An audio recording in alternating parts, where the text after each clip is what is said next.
Gusto niyo pumunta doon, low tide. Tara. Oh, pumunta sila na nag-diving. Tara doon. Mag-isa lang po tayo kaya dito muna tayo. Iwanan muna natin yung chinilas natin dito. Tara doon. Tara. Kuwan lang.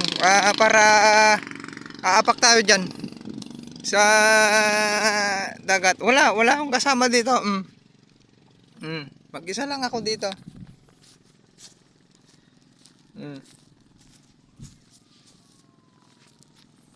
Sino ka pwedeng kadate dyan? Dapat yung lalaki kadate. Mag-isa po tayo dito. Nakita nyo naman ha. Ayun oh. Daming ko no. Daming po ko no. Seaweeds. Mga damo ng kuan. Pumagilid low tide. Tara. Doon tayo pupunta. Mag-isa lang tayo ha. Yan, para hindi lang sa palay tayo. Yan, oh, lulublob na ako ha. Naku, tignan nyo pa ako oh. Kalawang ng bukid. Ngayon, uhugasan po natin dito.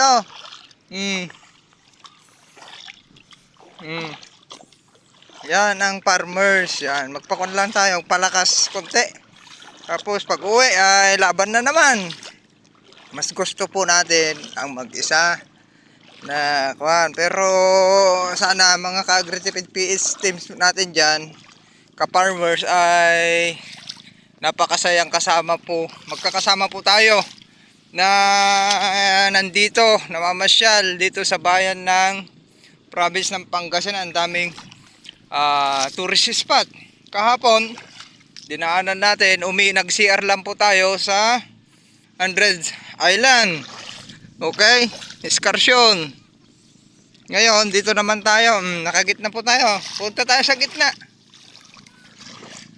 Nako, pasensya na yung mga anak po natin dyan.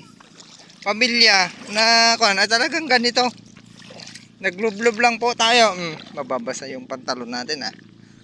Yan o. Step 1, step 2, step 3. Hindi po tayo dito kasi farmers tayo. Magaling po tayo mag-step para hindi mabasa. Mababasa yung pantalon ko. Op. Okay na. Sakto, hindi pa nabasa.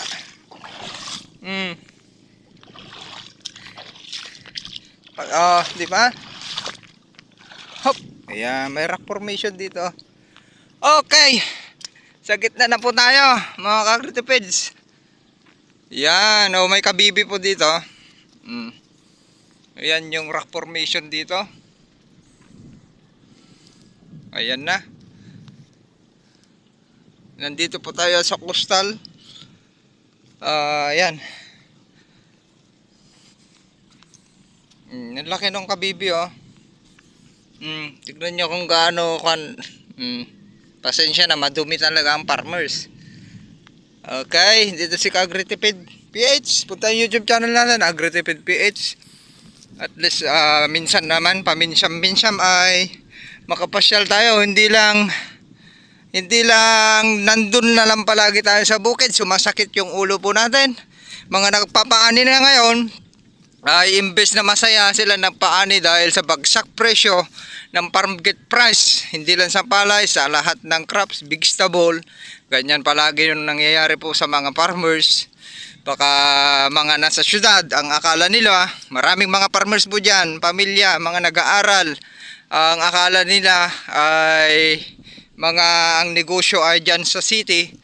Wala sa pagpaparming, akala ninyo ay malaki ang kinikita ng mga farmers ngayon. Hindi po, dahil nalulugi po yung mga taga-tanim, ay patuloy po ang pagkalugi po namin dahil sa halos hingiin na yung aming produkto po. Kaya give and take lang din po sana. Ang sanhi po niyan ay yung walang habas na importation. Diretso, lahat ng tao pwede nang mag-import, lahat ng pwede nang mag-import. Sana naman ay wala namang masama sa pag-import, pero sana naman ay wag isabay po yung importation sa anihan. Kasagsagan ng anihan, month of March, mag-uumpisa hanggang April ay sa dry season dito sa Luzon lang po yun. Magkaiba sa Mindanao ang climate.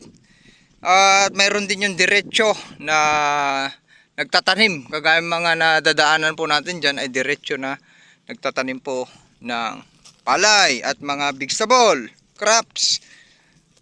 Ay sana itigil yung walang habas na importation.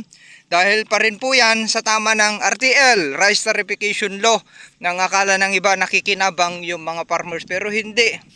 Dahil sa dami ng korupsyon dito sa Pilipinas ay ginagawang gatasan lang ang mga magsasaka.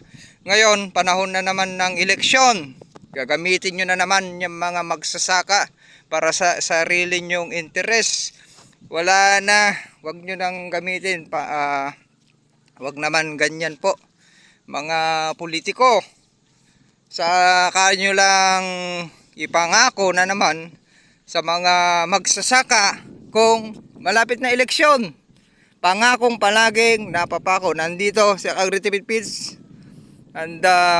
I-voice out lang po yung ating nangyayari na obserbahan na matagal na dahil farmers po tayo, nag-a-actual. Puntahan nyo YouTube channel Agritipid Feeds. Nandun lahat ng actual farming natin, paano natin tulungan yung mga magsasaka sa pagpapalay, paano itaas ang ani para naman hindi tuluyang malugi sila.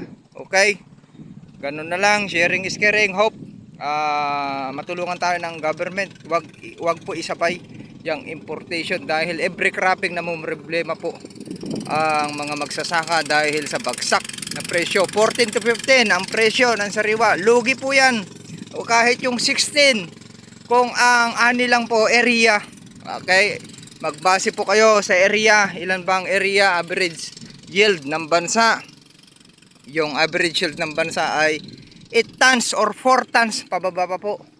Kaya dyan kayo mag-compute, wag sa kawawa. Yung mga gustong mag-upgrade, puntahan nyo YouTube channel natin, Agritipid PH. Okay, ganoon lang. Maraming salamat. Sharing is caring.